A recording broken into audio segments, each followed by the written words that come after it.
तो welcome everyone, welcome to second session of today.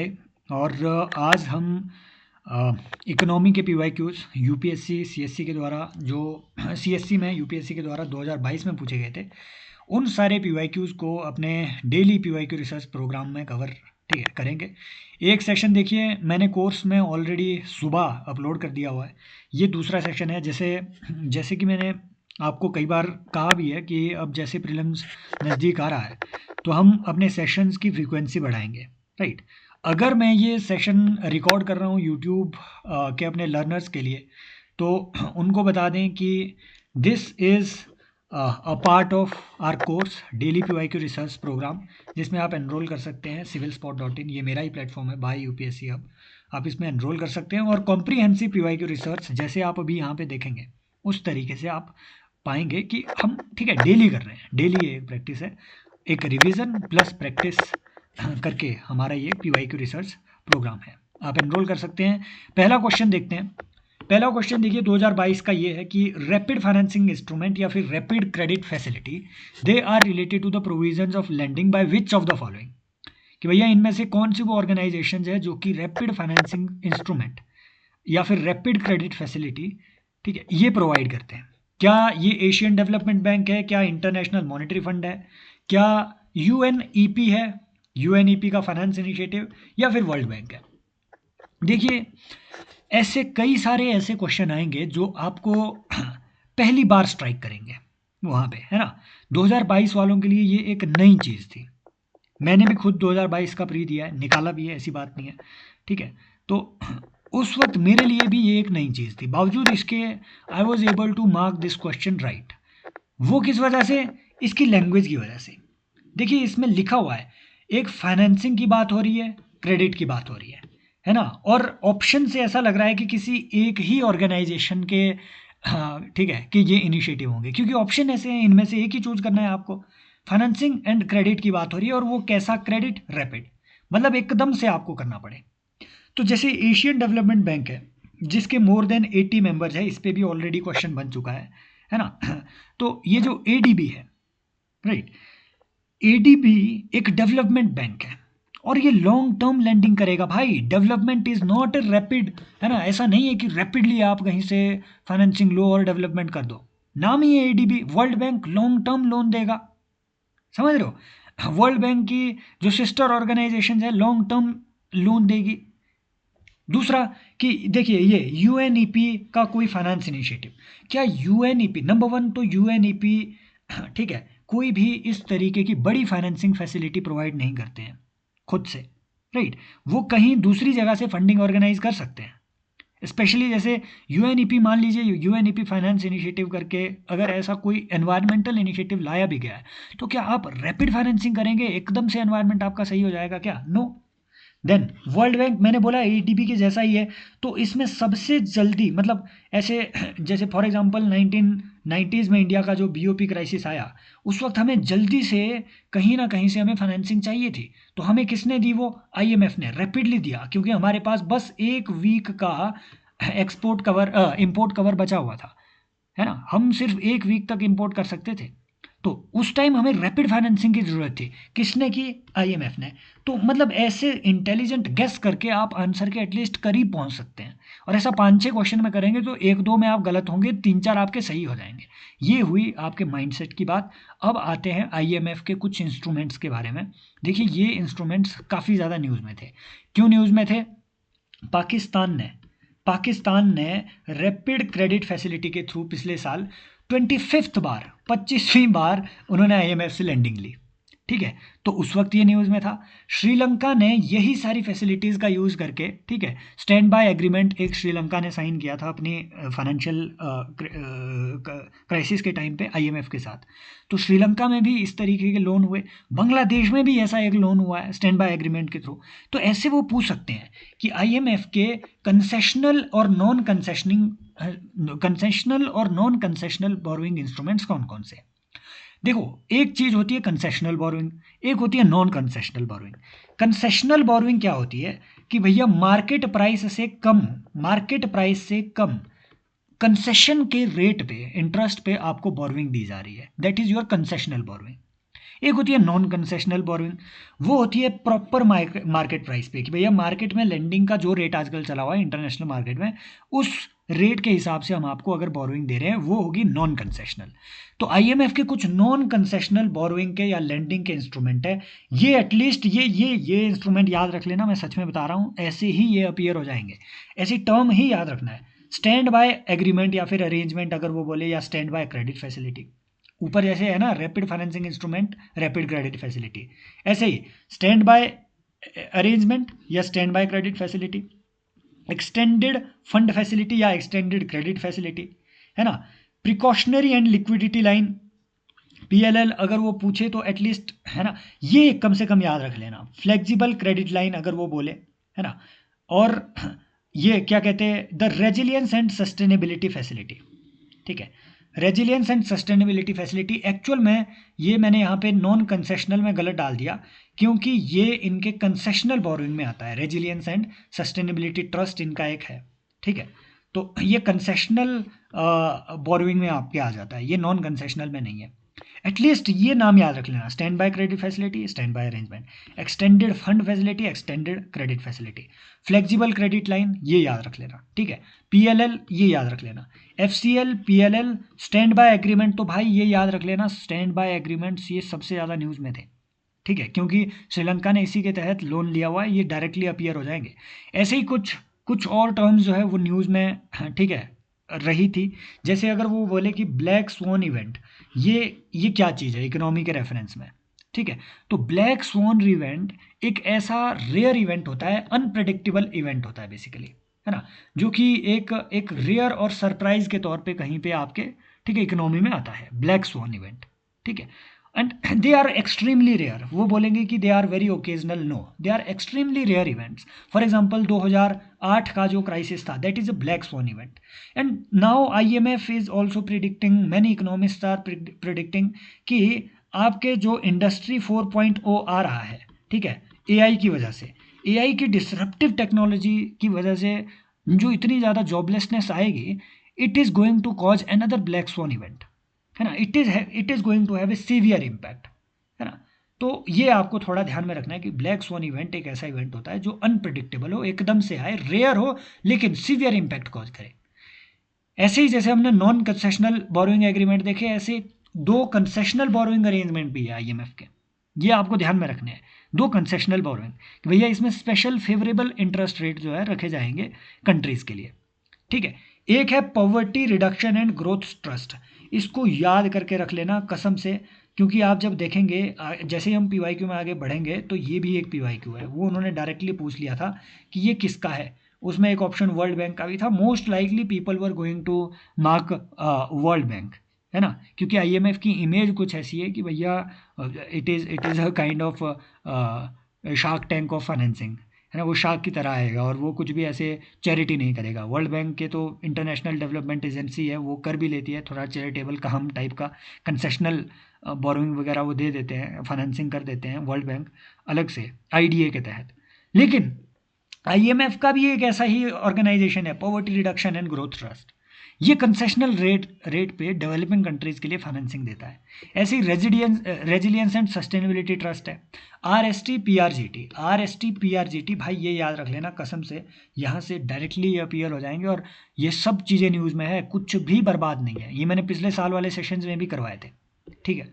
अब देखिए 2022 का ये क्वेश्चन है, with reference to Indian economy consider the following statements. पहला कि an increase in nominal effective exchange rate indicates the appreciation in rupee. दूसरा, an increase in real effective exchange rate indicates the improvement in trade competitiveness, है ना। तीसरा option कह रहा है an increasing trend in domestic inflation relative to inflation in other countries is likely to cause an increasing divergence between NEER and रेर, ठीक है। तो एक बार ये क्वेश्चन आप ध्यान से पढ़िए, अगर आपको, ठीक है, अगर अगर आपको इसमें से कुछ भी समझ नहीं आ रहा है, तो एटलीस्ट अपना एक्सचेंज रेट वाला जो कॉन्सेप्ट आपको इतनी बार मैंने बताया हुआ है, ठीक है, प्रीवियस जो हमने 2023 के 2024 के सारे इकोनॉमी के जो सेशंस किए हुए हैं, उसमें ऑलरेडी आपको बताया हुआ है कि भैया एक्सचेंज रेट हमारे एक्सपोर्ट्स को कैसे अफेक्ट करता है। एक बात आप ध्यान में रखना, be it a nominal effective exchange rate और be it a real exchange rate, जैसा भी हो है तो ये एक्सचेंज रेट ही। एक्सचेंज रेट माने कि आपको 1 रुपये देने के लिए 1 रुपये के, है ना, इसमें फॉरेन करेंसी कितनी मिल रही है। फॉर एग्जांपल आपको $1 लेने के लिए कितने रुपए देने पड़ रहे हैं, 80 रुपये देने पड़ रहे हैं या 70 रुपये देने पड़ रहे हैं।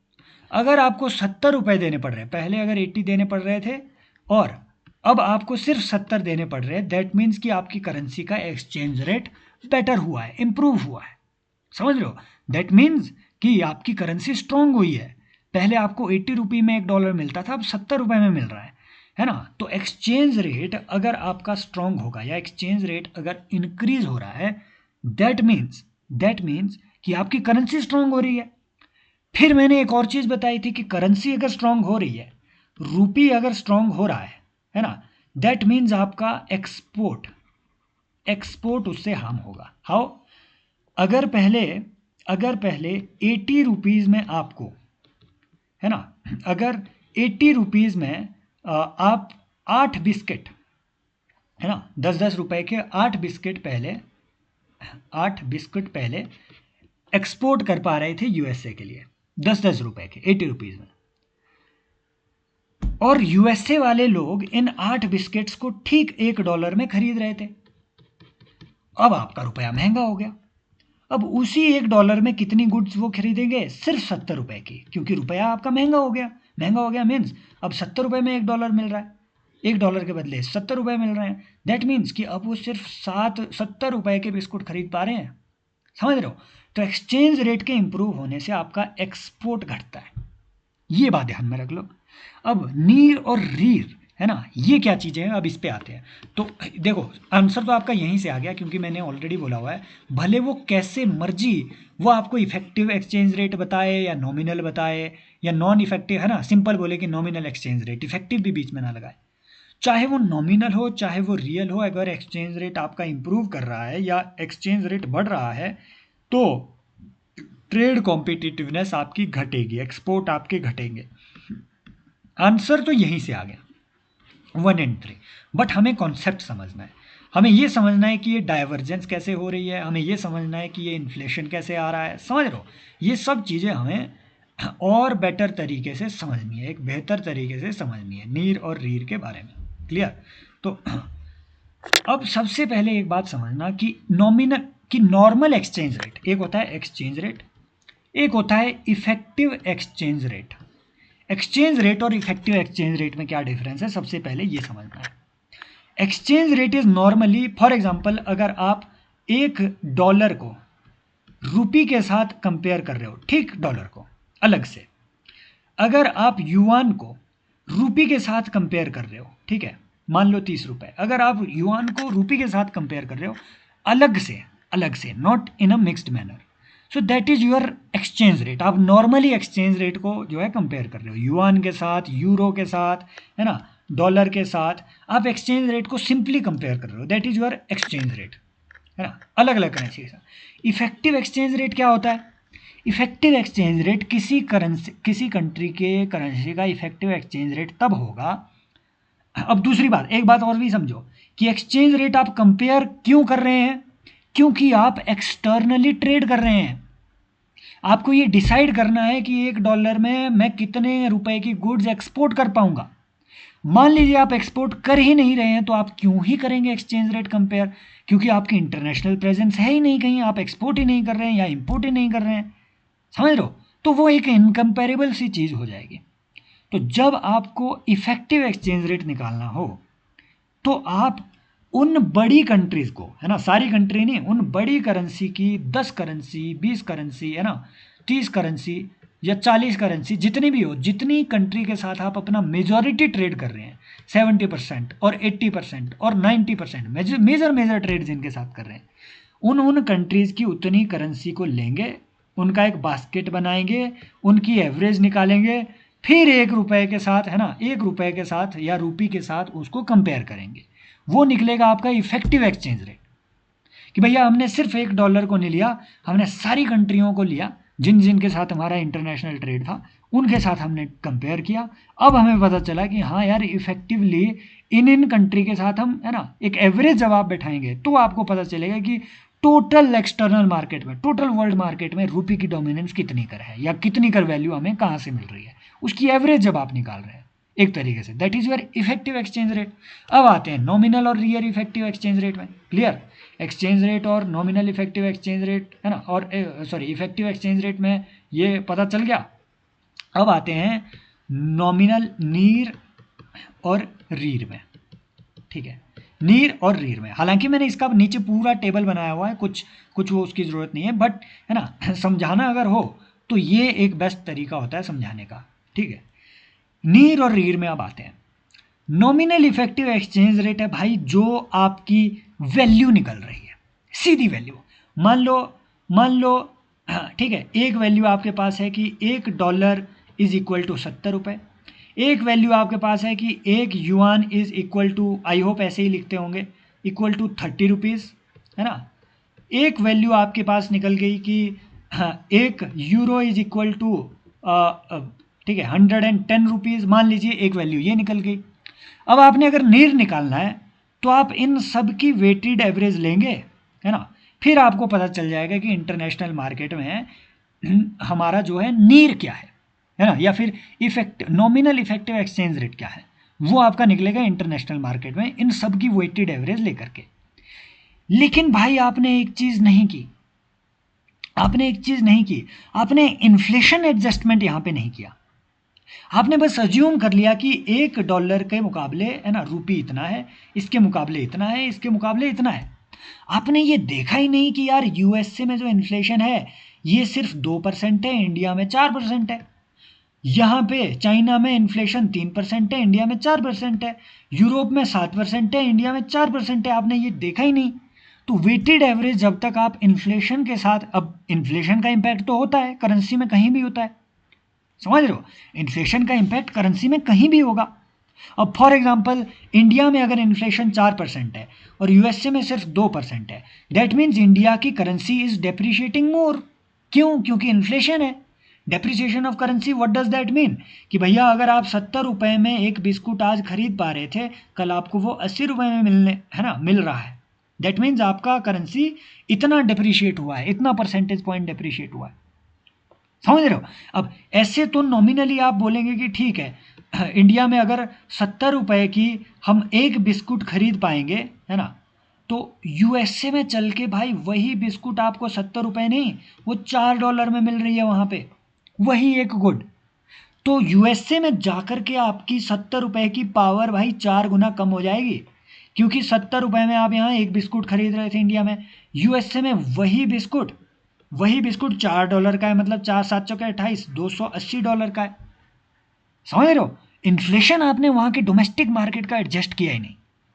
जब आप ये इन्फ्लेशन एडजस्ट कर पाओगे तब आपको पता चलेगा कि एक्चुअल में आपकी जो करेंसी है वो वर्ल्ड मार्केट में वेटेड एवरेज में रियल गुड्स कितनी खरीद पाएगी। यहाँ अगर इंडिया में एक बिस्कुट खरीद पा रही है तो हो सकता है वर्ल्ड मार्केट में वो सिर्फ आधा बिस्कुट खरीद पाए, आधा बिस्किट का पैकेट खरीद पाए। समझ रहे हो बात को। बिस्किट इज ईजीएस्ट एग्जाम्पल मैं जो 5 साल से दे रहा हूँ लगातार, थक चुके होंगे आप बिस्किट सुन सुन के और कुछ दिमाग में आता ही नहीं है। दैट मीन्स अगर आपको ये देखना है कि ग्लोबल मार्केट में रियली इंडिया की करेंसी या फिर डोमेस्टिक करेंसी की क्या पावर है, तो आपको इन्फ्लेशन के साथ उसको एडजस्ट करना पड़ेगा, डोमेस्टिक इन्फ्लेशन के साथ उसको और फॉरेन इन्फ्लेशन के साथ उसको एडजस्ट करना पड़ेगा। अब उसके अलग फॉर्मूले होते हैं, ये तो मैंने सिंप्लीफाइड बताया है ना, अब उसके फॉर्मूले में अपनों को नहीं घुसना है।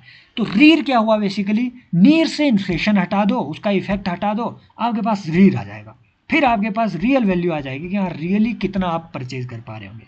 ऐसा नहीं होगा कि आपके पास बस 10 रुपये है, नाम के 10 रुपये है भाई, है ना, खरीद आप माचो टॉफ़ी नहीं पा रहे हैं इंटरनेशनल मार्केट में। समझ रहे हो बात को। तो ये बात ध्यान में रखनी है, रीर और नीर के बीच डिफरेंस यही है। क्लियर। तो ये डिफरेंस है, बाकी ये तो ये वाला हमने ऑलरेडी बताया था। अब अगली बात एक बात और, ये तीसरा कॉन्सेप्ट भी आपको ध्यान में रखना है। तीसरा कॉन्सेप्ट कि भैया अगर डोमेस्टिक इन्फ्लेशन इंक्रीज होगा तो नीर और रीर के बीच में डाइवर्जेंस कैसे होगी। समझ रहे हो? डोमेस्टिक इन्फ्लेशन अगर इंक्रीज होगा, सिंपल बात है, अगर इन्फ्लेशन बढ़ रहा है, अगर इन्फ्लेशन बढ़ रहा है, ठीक है, अगर आपका इन्फ्लेशन बढ़ रहा है तो रीर जो है ना, ये बात समझ लो, नीर में तो वो कैलकुलेट हो रहा है। इन्फ्लेशन अगर बढ़ रहा है तो नीर में आपका इन्फ्लेशन कैलकुलेट हो रहा है, बिकॉज नीर में तो इन्फ्लेशन की एडजस्टमेंट आप नहीं कर रहे हैं इंटरनेशनल मार्केट में, सिंपल बात है। बट रीर से तो आप इन्फ्लेशन का इफेक्ट हटा रहे हैं। ओ मेरा ये कर्सर ऊपर क्यों फंस गया? ओके हाँ, रीर से तो आप इन्फ्लेशन का इफेक्ट हटा रहे हैं ना, समझ रहे हो? तो दैट मीन्स जितना ज़्यादा इन्फ्लेशन, ये कर्सर ऊपर क्यों फंस रहा है? हाँ, नाउ इट्स ओके ओके। हाँ, तो नीर में मान लो, नीर में अगर आपका $1 70 आ रहा है, इन्फ्लेशन बहुत ज़्यादा है, इतना है कि एक्चुअल में ये जो ₹70 की वैल्यू है वो पिछले साल के सिर्फ सिर्फ ₹50 की वैल्यू है, मतलब ₹20 की वैल्यू डेप्रिशिएट हुई है। समझ रहे हो? मतलब समझ रहे हो मैं क्या कह रहा हूँ? मान लीजिए आज आपके पास ₹100 हैं, बट पिछले एक साल में 20% इन्फ्लेशन हो गया है, तो आपके इस ₹100 की रियल वैल्यू ₹100 नहीं है, ये रियल वैल्यू आपकी सिर्फ ₹80 है। पिछले साल के मुकाबले आप सिर्फ उतनी, है ना, ₹100 से भी पिछले साल की ₹80 की ही गुड्स खरीद पा रहे हैं। इस बात को समझ रहे हो? तो नीर में तो ये वाली वैल्यू कैलकुलेट हो रही है कि $1 इक्वल टू ₹100, बट रीर में एक्चुअली क्या वैल्यू आ रही है जब आप real effective exchange rate calculate करोगे, वो आएगी $1 इक्वल टू ₹80, क्योंकि जो रियल वैल्यू है वो इतनी ही है सिर्फ। तो इसलिए जितना इन्फ्लेशन बढ़ेगा, है ना, मान लो ये 20 की जगह अगर 30% होता तो ये वैल्यू 80 के बजाय 70 होती, ऊपर 100 है नीचे 70 है। जितना इन्फ्लेशन बढ़ेगा ये वैल्यू उतनी नीचे आएगी, रियल इफेक्टिव एक्सचेंज रेट की वैल्यू। दैट मीन्स इनके बीच डाइवर्जेंस उतनी ज़्यादा इंक्रीज होगी। बात को समझ रहे हो? इस लाइन को समझ रहे हो कि नीर और रीर के बीच डाइवर्जेंस कैसे क्रिएट होगी? समझ रहे हो इस बात को? So this is the fact. बाकी मैंने ये सब पूरी कहानी मैंने यहाँ पे ऐसे ही लिख दी हुई है। It is calculated based on नीर इन्फ्लेशन एडजस्टेड, सब ऐसे ही लिखा हुआ है भाई। पढ़ना होगा पढ़ लेना, नहीं पढ़ना होगा तो, है ना, शाम को ऐसा है कि ये मिल्क शेक बना के खा लेना, प्रिंट आउट लेना, खा लेना, दिमाग में बढ़िया फिट होगा, है ना। जिनका पेट में दिमाग होता है उनके लिए कह रहा हूँ। इट इज़ नॉट एन ये कर्सर ऊपर क्यों फंसा? 1 सेकेंड। ओह अच्छा, हाँ ठीक है, मेरा पेन टैप नीचे आ गया था यार इसके। Okay, so it is not accurate measure of a currency strength. ठीक है, हाँ ये मैंने ऑलरेडी बता दिया है ऑलरेडी। ठीक है, एक्यूरेट मेजर आपका रीर का ही होता है। अगली बात, इंडिया में नीर और रीर, एक होता है ग्लोबल नीर, ग्लोबल रीर वो आईएमएफ कैलकुलेट कर रहा है, आईएमएफ। एक होता है इंडिया का नीर, तो इंडिया में कौन कैलकुलेट कर रहा है नीर और रीर? दोनों आरबीआई। ठीक है, अगली बात, रिसेंटली क्या हुआ है, 2 साल पहले नीर और रीर की जो बास्केट है, पहले उसमें सिर्फ 36 करेंसी को हम लेते थे, अब 40 को कंसिडर कर रहे हैं। इसका एक सिग्नल ये भी है ना, एक चीज़ का ये भी सिग्नल है कि भैया जो हमारी ट्रेडिंग नेशंस है इनमें बढ़ोतरी हुई है कुछ सालों में, इसलिए हमें ये इंक्रीज़ करनी पड़ी नंबर ऑफ करेंसीज भी, क्योंकि जिन कंट्री के साथ हम मेजर ट्रेड कर रहे हैं वो डाइवर्सिफाई हुआ है ना, तो करेंसी भी इंक्रीज करनी पड़ी। NEER is also sometimes refer to as trade weighted currency index, ये ऑलरेडी हो गया अपना। ये रीर की पूरी वही कहानी है भाई, मैं फिर से नहीं बताने वाला हूँ। ठीक है, ये आईएमएफ के ही वहाँ से स्क्रीनशॉट मैंने लिया हुआ है। NEER will lead to decline in, ये मैंने ऑलरेडी बताया हुआ भाई, ऊपर ऑलरेडी बता दिया, पूरी ये वही कहानी है।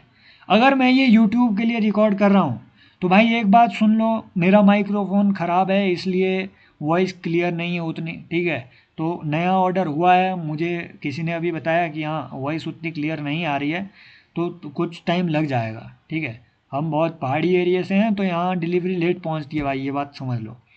तो जिनको सुनाई दे रहा है वो ये बात समझ लो कि भैया ये वीडियो ऐसा नहीं है कि ये सब चीज़ें सेशन फ्री में आती रहेंगी, ऐसा नहीं है। ठीक है, ठीक है, यहाँ छोटा अपना PYQ research program daily 5 question MCQ वाला आता है, नो डाउट। लेकिन अगर आपको ऐसे ही सेशंस का मज़ा लेना है और डेली प्रैक्टिस करनी है, 2 घंटा डेली प्रैक्टिस पीवाईक्यू के थ्रू और पीवाईक्यू रिसर्च के थ्रू, ये सब चीज़ें अगर रिवाइज करनी है, रिवीजन ओरिएंटेड मॉड्यूल है प्रॉपर, है ना। तो पिछले साल भी कम से कम 30 से 40 क्वेश्चन डायरेक्टली एमसीक्यू ये पीवाईक्यू से आए हुए थे, हर साल आ रहे हैं। तो आप civilspot.in में ये प्रीलिम्स का पंचनामा कोर्स ज्वाइन कर सकते हैं। साइंस एंड टेक का ये कोर्स है ना, अमेजिंग कोर्सेज हैं, you can join them, you will never regret, you will never regret, ठीक है, ज्वाइनिंग दीज कोर्सेज।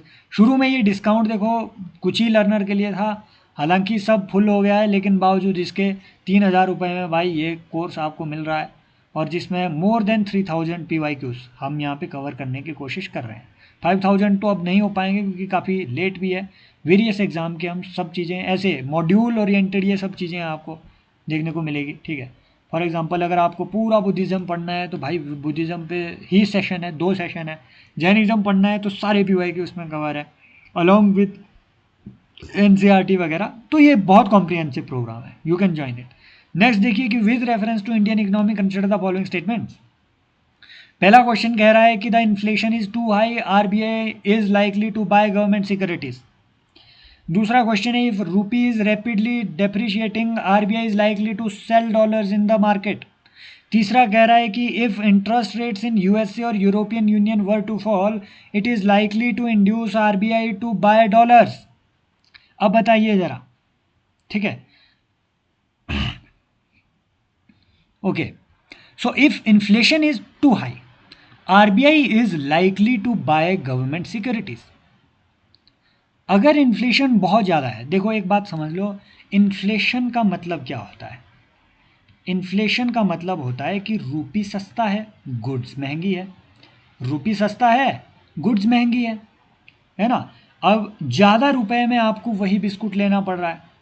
ऐसा कब होगा, जब रूपी सस्ता कब होगा, जब रूपी का जो मार्केट में सर्कुलेशन है, जो मनी सप्लाई है वो बढ़ेगी। मनी सप्लाई जैसे ही बढ़ेगी तो आपका, ठीक है, रूपी की वैल्यू भी घटेगी।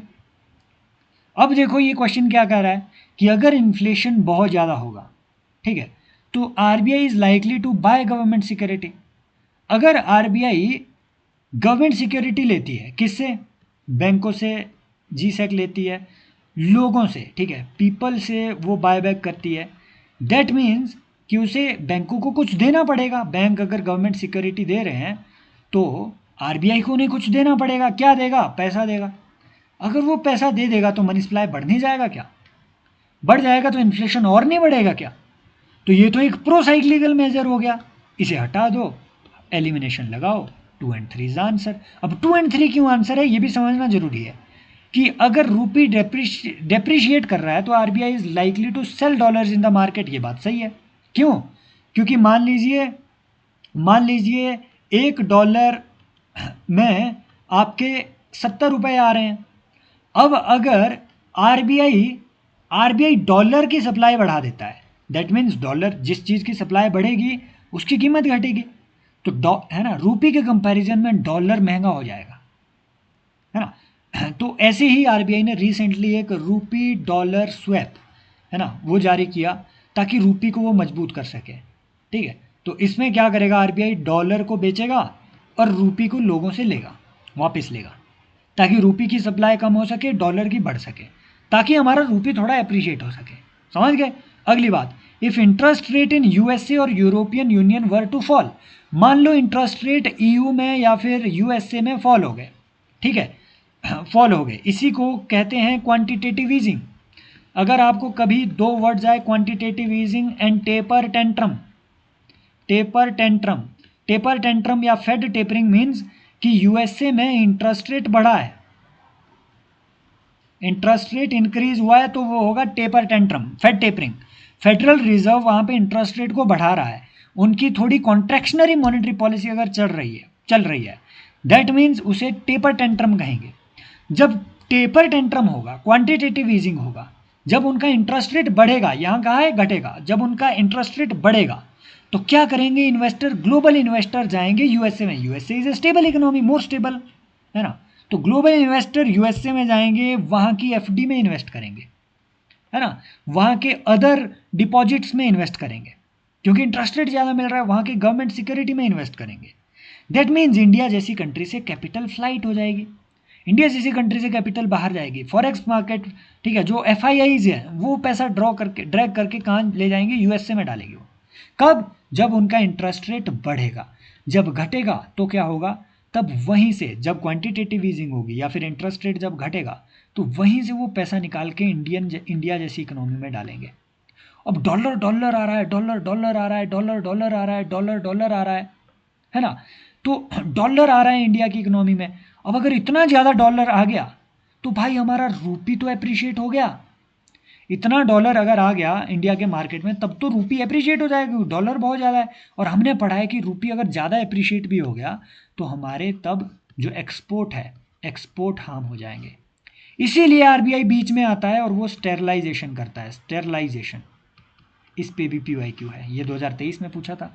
स्टेरलाइजेशन क्या प्रक्रिया है, RBI जब फॉरेक्स मार्केट में इंटरवीन करे ताकि रूपी की स्टेबिलिटी वो मेंटेन कर सके, उस पूरे प्रोसेस को हम कह रहे हैं स्टेरलाइजेशन। तो ऐसा होता है। क्लियर? अब देखो, अब इसी पे कितने PYQ आए हुए हैं। ये क्वेश्चन देखो, consider the following statement, governor of RBI is appointed by central government. जी हुजूर। Certain provisions in the Constitution of India give central government the right to issue directions to RBI in public interest in Constitution of India. No. Number one, there can be a question. If I ask you a question, you are my YouTube audience, maybe ये मैं YouTube पे चढ़ाऊंगा, तो YouTube वाली सारी audience से मैं ये पूछूंगा, क्या कॉन्स्टिट्यूशन ऑफ इंडिया में कहीं पे किसी आर्टिकल, किसी सेक्शन में RBI मेंशन्ड है? ये अगर आपको पता नहीं है तो कमेंट सेक्शन में बताना, ठीक है, आंसर आपको वहीं पे मिल जाएगा, कोई ना कोई आंसर देगा उसे। सो ठीक है, these things apart, constitution of India में ऐसा कोई प्रोविजन नहीं है कि सेंट्रल गवर्नमेंट RBI को किसी तरीके की डायरेक्शन दे। ऐसा प्रोविजन है but that is in RBI act, not in the constitution of India. तो ये हटा दो, ये हटा दो, ये हटा दो, ये हटा दो, आंसर आ गया। Governor of RBI draws its power from RBI act. बिल्कुल सही बात है, सिंपल सा क्वेश्चन था, 2021 में पूछा हुआ। नेक्स्ट देखिए, RBI act says bankers bank, 2012 में पूछा गया है। This would imply which of the following, try कीजिए इस क्वेश्चन को, ठीक है, कि other banks retain their deposits with RBI, ठीक है, ये आई इधर आ गया। RBI lends funds to commercial banks in times of need. RBI advises commercial banks on monetary matters. Forget about bankers bank, forget about bankers bank। अगर यहाँ पे सिर्फ ये बोला होता कि बैंक है ना, फॉर एग्जाम्पल अगर बोला होता यूअर बैंक, यूअर बैंक, तो आपका बैंक क्या क्या काम करता है आपके लिए, सोचो। वही काम RBI बैंकर्स के लिए करेगा। क्या वो आपकी डिपॉजिट रिटेन करता है? बिल्कुल, FD हो, है ना, या फिर आपके करंट रिकरिंग डिपॉजिट हो, करंट अकाउंट के हो, डिपॉजिट दे मेंटेन, यस, तो ऑब्वियसली RBI भी करेगा। RBI lends funds to commercial banks in times of need. क्या आपको आपका बैंक लोन देता है? बिल्कुल देता है, तो RBI भी देगा, क्योंकि वो बैंकरों का बैंक है, ऊपर ही कहा है कि इट इज बैंकर्स बैंक। अगला, RBI advises the commercial banks on monetary matters. Does bank advise you on monetary matter? Yes, it advises you, bank gives you advice कि आपको कौन सी FD में किधर कितना पैसा डालना चाहिए, कितना नहीं, समझ रहे हो? Bank advises you on monetary matters. Similarly RBI भी करता है, बार बार वो डायरेक्शन देता है, रेगुलेशंस देता है, ठीक है, एडवाइजरी के तौर पे, है ना। इवन जब बैंक फेल होने वाले होते हैं उससे पहले बार बार एडवाइजरीज इशू करते हैं कि भैया आपकी ये मॉनेटरी प्रैक्टिस, ये आपकी रॉन्ग चल रही है। और RBI की वेबसाइट में स्पेसिफिकली जब आप जाके देखो तो आप पाएंगे कि reserve bank as bankers bank, ये RBI की वेबसाइट, देखो ये RBI की ऑफिशियल वेबसाइट से ली गई चीज़ें। तो ये है ना, ई कुबेर प्लेटफॉर्म पे, CBS जो है, ठीक है, ई कुबेर प्लेटफॉर्म पे जो RBI है, ये मेंटेन करता है सारे इंडिविजुअल बैंक्स के करंट अकाउंट, ठीक है। और ये इसमें हर एक बैंक को एक मिनिमम अमाउंट रखना पड़ता है जो RBI डिसाइड करता है। क्लियर? एंड ये एक ट्रांजेक्शन्स के, है ना, क्लियरिंग करने में, ठीक है, क्लियरिंग द ट्रांजेक्शन, उसका भी एक, उसमें RBI एक बड़ा रोल प्ले करता है क्लियरिंग हाउसेस के तौर पे, ठीक है। And then Among other provision, RBI stipulates minimum balances to be maintained by the, है ना, ठीक है, these accounts, and responsibility of each bank maintaining the current account with RBI to ensure sufficient balance is available. Right. Then, as a banker to bank, RBI provides them short-term loans and advances to select banks when necessary to facilitate the lending and specific sectors for specific purposes. ठीक है, तो ये चीज आपको थोड़ी ध्यान में रखनी है. Number 2, does RBI provide lending to the NBFCs? No, NBFC को ऐसी कोई भी लेंडिंग आरबीआई प्रोवाइड नहीं करता डायरेक्टली. समझ रहे हो? एनबीएफसी को नॉर्मल बैंकों से, ठीक है, नॉर्मल बैंक्स, कॉमन बैंकों से उन्हें लोन लेना पड़ता है एक सिंपल कैंडिडेट के तौर पे. फिर आरबीआई को lender of the last resort भी कहा जाता है. इस पे आरबीआई का क्या मानना है कि क्यों हमें कहा जाता है? तो आरबीआई खुद कहता है कि bankers, as banker to the bank, reserve bank also acts as lender of the last resort.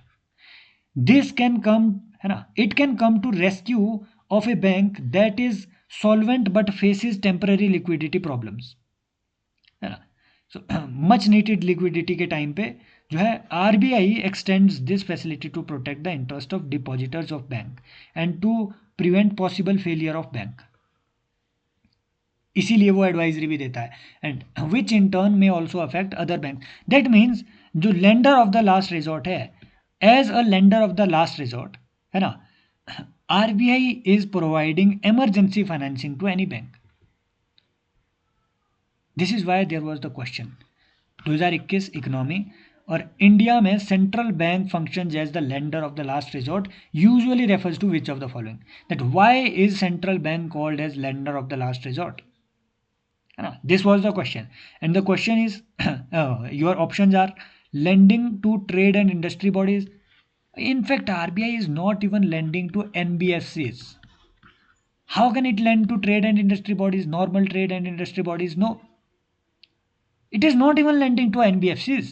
Then, providing liquidity to banks having temporary crisis? Yes, यही हमने ऊपर पढ़ा. Lending the government to finance budgetary deficits? No.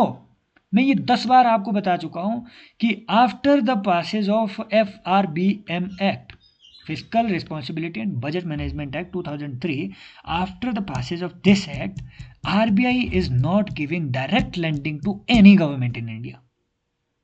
समझ रहे हो? तो government में पैसा इन्फ्यूज करना, RBI is not directly infusing its money to any government. Forget about that dividend transfer. आपने सुना होगा डिविडेंड ट्रांसफर, है ना. आरबीआई का मान लीजिए अगर 2 लाख करोड़ रुपए, 3 लाख करोड़ रुपए हर एक साल में आरबीआई देता ही है, ठीक है, तो वो एक अलग चीज है, ठीक है. उसे कहते हैं इकोनॉमिक कैपिटल फ्रेमवर्क. उसे हम पढ़ेंगे अभी, उसे हम पढ़ेंगे कि इस पे क्या क्या रिकमेंडेशन किसकी थी, बिमल जलान कमेटी वगैरह वगैरह, ये सब चीज़ें हम पढ़ेंगे अभी. इकोनॉमिक कैपिटल फ्रेमवर्क पे पीछे क्वेश्चन बने हुए हैं, तो धीमे धीमे जब चलेंगे एक साथ ओवरलोड नहीं करेंगे. अभी के लिए ये समझ लो, इतना याद रख लो कि RBI is not providing direct dividend transfer, is something else. Why RBI is transferring its dividend to the government of India? Dividend means profit का एक हिस्सा, that is different. Lending is different. Dividend is profit का एक हिस्सा is being transferred to government of India. Why? Government of India is owning 100% shares of RBI. It is the owner of RBI. तो इसीलिए dividend transfer करती है RBI, अपने profit का एक हिस्सा. But loan is different. RBI is not giving direct lending to any government in India. It can buy government securities from other banks. RBI is not directly purchasing it from the government. It is only managing their sale and purchase. RBI purchases government security not directly from the government but from the banks, from the people, from primary dealers. समझ रहे हो? Not directly from the government. तो बस ये यहाँ से हटाना है, ये आपका आंसर आ गया. देन इन कंटेक्स्ट ऑफ, हाँ यही आया ना आंसर, यही है. In context of Indian economy open market operations refer to. ये तो भाई ये मैं इसका आंसर दूंगा ही नहीं. सभी को पता है ओपन मार्केट ऑपरेशन क्या होता है. Borrowing bye scheduled bank from RBI? नहीं, ये आपके, ठीक है, ये आपके उसमें क्या कहते हैं, ये आपके रेपो रेट में आता है, रेपो ऑपरेशन में. स्पेसिफिकली अगर वो आपको बोलते हैं रेपो ऑपरेशन क्या चीज़ है. Then lending by commercial banks to industry and trade, ये तो आता ही नहीं है. आरबीआई का है ओपन मार्केट ऑपरेशन, ये कमर्शियल बैंक कहाँ से आगे बीच में है? Illogical option. Purchase and sale of government security by RBI, open market में आरबीआई, जब यहाँ से बात चली ना, आपको पता आरबीआई कहाँ से लेता है गवर्नमेंट सिक्योरिटी? ओपन मार्केट से, not from the close market. ऐसा नहीं है कि गवर्नमेंट ने अपनी गवर्नमेंट सिक्योरिटी छापी 100 करोड़ की और आरबीआई के पास डंप कर दी और आरबीआई को बोला कि हमें दे दे 100 करोड़, हम तुम्हें 100 करोड़ की सिक्योरिटी देंगे। No, clear? तो purchase and sale of government security by RBI from the open market.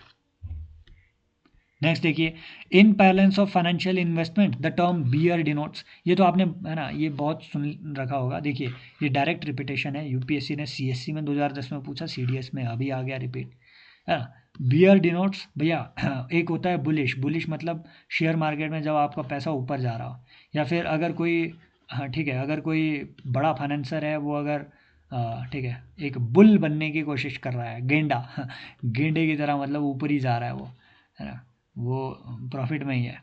तो जब वो ऐसे अज्यूम कर रहा है कि हाँ ये शेयर स्टॉक ऊपर जाएगा, उसे हम कहेंगे बुलिश ट्रेंड। जब हम अज्यूम कर रहे हैं कि ये नीचे जाएगा, उसे हम कहेंगे बियरिश ट्रेंड। ठीक है, अब इसी बियरिश ट्रेंड पे प्रॉफिट बनाने वाले कुछ होते हैं शॉर्ट सेलर। शॉर्ट सेलर क्या होते हैं, शॉर्ट सेलिंग क्या होती है, ये हम ऑलरेडी देख चुके हैं प्रीवियस वीडियो में, जाकर देखो, है ना, क्योंकि हर चीज़ मैं फिर से नहीं बताने वाला हूँ आपको। शॉर्ट सेलिंग बहुत ज़्यादा न्यूज़ में थी, अडानी की वजह से, हिंडनबर्ग की वजह से न्यूज़ में थी। वो कैसे इसमें प्रॉफिट बनाते हैं, है ना, कैसे इसे हाई रेट में किसी शेयर को जस्ट बोरो करके लो रेट में उसे वापस करके कैसे वो अपना पैसा बना रहे हैं, ये अगर आपको जानना है तो पीवाई के रिसर्च प्रोग्राम में एनरोल कीजिए और पिछले वीडियो सारे देखो। सिमिलर यही क्वेश्चन, सेम लैंग्वेज, देखो फिर देखो यहाँ क्या है इसका answer, an investor who feels that price of particular security is going to fall, वही आ गया बस, समझ गए ना, वही चीज़ है। यहाँ राइज लिखा हुआ है नहीं, इंटरेस्ट इन कंपनी नहीं, लेंडर वेदर नहीं, है ना, वही आंसर आ गया। वही वही क्वेश्चन डायरेक्ट यहाँ पे रिपीट हुआ है एक्चुअली, है an investor who feels that price of particular security is going to fall, that is your bearish. ठीक है, देन देखिए, हाँ विच ऑफ, अगर आपको ये दिख नहीं रहा है, let me zoom in for you, I think दिखना तो चाहिए, अंधे तो नहीं होंगे कोई, क्योंकि है ना उतना छोटा भी नहीं है, सो देख लीजिए, which of the following is likely to be the most inflationary in its effect. In fact क्योंकि ये बहुत रह गया है और ऑलरेडी पता नहीं, शायद हम 1 घंटा होने को है, ठीक है, नहीं नहीं अभी अभी काफ़ी टाइम है, 10 मिनट है अपने पास, तो इनको अच्छे से कवर कर लेते हैं। ठीक है, तो इस ऑप्शन को देखिए कि which of the following is likely to be most inflationary in its effect. Repayment of public debt, borrowing from public to finance budget deficit, borrowing from banks to finance budget deficit, है ना, and creating new money to finance the budget deficit. Number 1, understand the tone of the or the language of the question. Language of the question is कि language it's saying कि while all these options can be inflationary,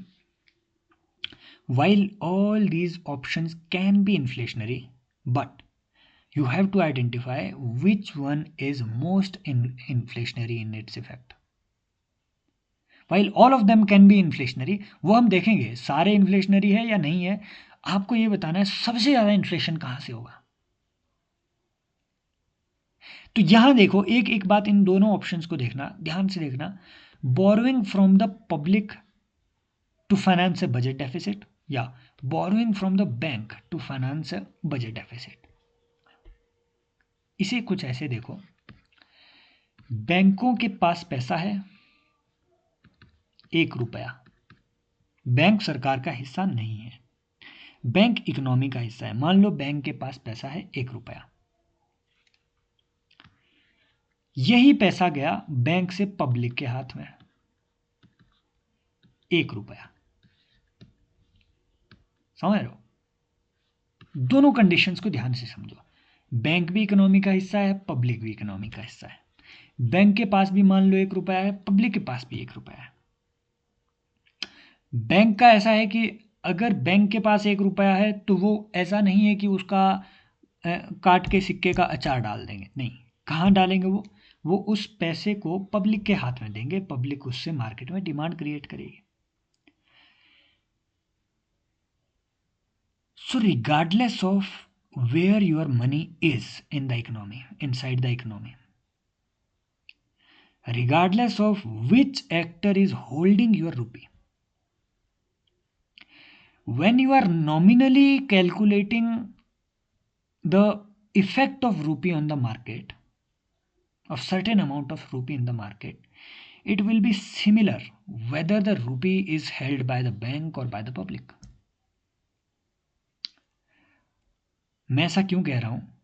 इसलिए क्योंकि जब हम 2021 का pre का देखेंगे question, उसमें एक क्वेश्चन ये था कि मान लीजिए आपने बैंक से 1 लाख रुपए निकाले, इसका ओवरऑल मनी, ध्यान से सुनना, मान लीजिए आपने अपने बैंक के एफडी से 1 लाख रुपए निकाले, इसका ओवरऑल मनी सप्लाई पे क्या फर्क पड़ा?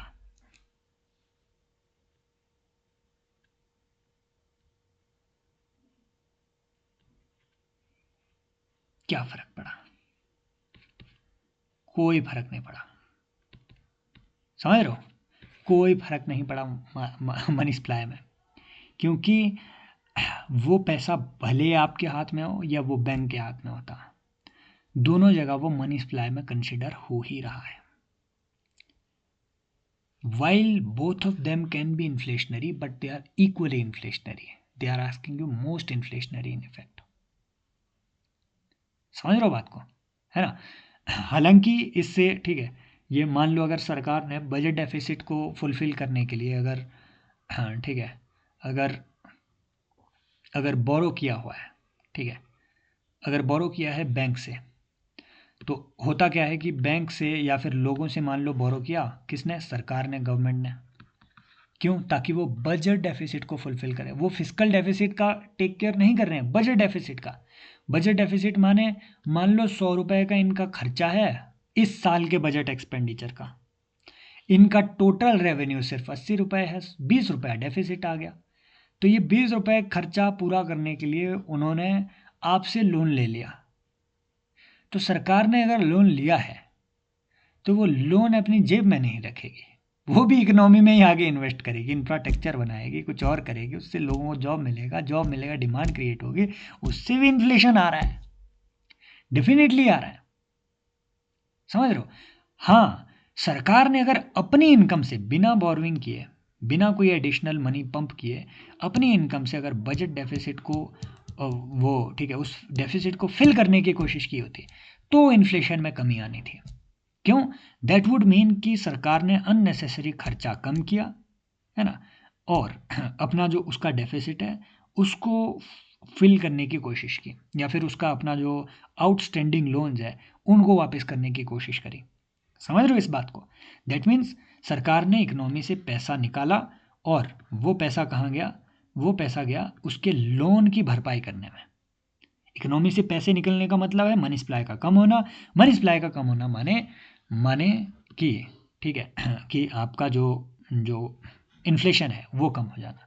दैट मीन्स लुक, फ्यूचर में अगर वो सवाल पूछे आपसे कि फिस्कल डेफिसिट होने से, ये ध्यान से देखना, ये ध्यान से रखना, ये चीज़ ध्यान से देखना, if they give you a statement कि fiscal deficit leads to inflation, yes. क्यों? क्योंकि फिस्कल डेफिसिट का मतलब है उस डेफिसिट को फिल करने के लिए सरकार कर्जा ले रही है, लोन ले रही है कहीं से। दैट मीन्स कि कहीं से लोन लेके वो इकोनॉमी में इंजेक्ट कर रही है और पैसा, एडिशनल पैसे से क्या होगा? इन्फ्लेशन। बट अगर वो बोले कि फिस्कल डेफिसिट कम होने से इन्फ्लेशन कम होगा, वो बात सही है। क्यों? दैट मीन्स सरकार एडिशनल मनी कम इंजेक्ट कर रही है इकोनॉमी में, उससे इन्फ्लेशन का रेट कम होगा। समझ रहे हो? इसीलिए आप देखेंगे जो हाई इन्फ्लेशन कंट्रीज है उनका फिस्कल डेफिसिट बहुत हैवी है। क्लियर?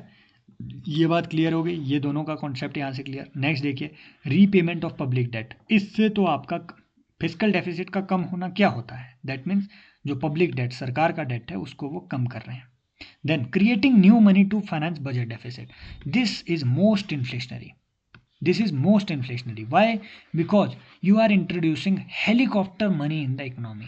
ये मैं हर बार ठीक है ये एग्जांपल देता हूँ. Helicopter money, what does helicopter money mean? Helicopter, मान लीजिए ये हेलीकॉप्टर बना दिया मैंने, उड़ते उड़ते आ रहा है, ये इसके पंख है, यहाँ आपकी इकोनॉमी बैठी हुई है. तो हेलीकॉप्टर में कोई आया, जैसे होता है पैराशूट लीडर कहीं से आया, ऐसे ही हेलीकॉप्टर मनी. हेलीकॉप्टर में पैसा आया, ऊपर से नीचे इकोनॉमी में डाल दिया, इकोनॉमी के वाह वाह बल्ले बल्ले. लेकिन हुआ ऐसा कि जितने आपने, मान लो आपने creating new money, this means कि you are basically printing new money और सीधा इकोनॉमी में डाल दिया आपने, है ना. तो हुआ क्या, आपकी इकोनॉमी में जो फॉरेक्स है, फॉरेक्स तो उतने ही रहे, मान लो $600 बिलियन के हैं, है ना. पहले क्या था कि $600 बिलियन के फॉरेक्स हैं, और मान लीजिए 6,000, हाँ ठीक है, करोड़ रुपए हैं, है ना, मान लीजिए है ना, या फिर 6 लाख करोड़ रुपए, है ना, 6 लाख करोड़ रुपए या जितना भी है ना, लगभग लगभग सिमिलर नेचर पे आपका चल रहा था. $1 इक्वल टू 100 रुपीज़ पहले चल रहा था. अब आपने इसमें पैसे और, है ना, रुपया और प्रिंट करके इंजेक्ट कर दिया. पहले आपकी इकोनॉमी में था $1, इसके अगेंस्ट था 100 रुपया. अब आपने रुपए और डाल दिए इकोनॉमी में, नया मनी प्रिंट करके. अब रुपए कितने हो गए? 110 रुपये. डॉलर कितना? एक ही. दैट मीन्स रूपी का डेप्रिसिएशन हुआ, रूपी की कीमत घटी, और उसी को तो हम इन्फ्लेशन कहते हैं, रूपी की कीमत घट जाना. क्लियर? और ये देखिए सेम क्वेश्चन रिपीट हुआ है, 2013 का क्वेश्चन 2021 में सेम रिपीट हुआ है, सेम ऑप्शन है, कुछ भी चेंज नहीं है, पूरी language repeated. This is why I always tell you people कि prelims is nothing but PYQ का गेम. और ठीक है, कुछ इंपॉर्टेंट बातें जैसे कल हम ये सब चीज़ें देखेंगे, इस्लामिक बैंकिंग सिस्टम क्या है, इस पर UPSC का PYQ है ना, कि क्यों इस्लाम में इस्लामिक बैंकिंग सिस्टम एक एक बहुत ही एक्स्ट्रॉर्डिनरी बैंकिंग सिस्टम है. मैं सही में बताऊं कि नो इंटरेस्ट, कोई इंटरेस्ट चार्ज नहीं करते हैं ये लोग, है ना, नो इंटरेस्ट. तो ये हम कल देखेंगे इन सब चीज़ों को, इसके आगे नेक्स्ट सेशन में देखेंगे, क्योंकि ऑलरेडी टाइम बहुत हो चुका है, मे बी 1 आवर से ज़्यादा ही हो चुका है.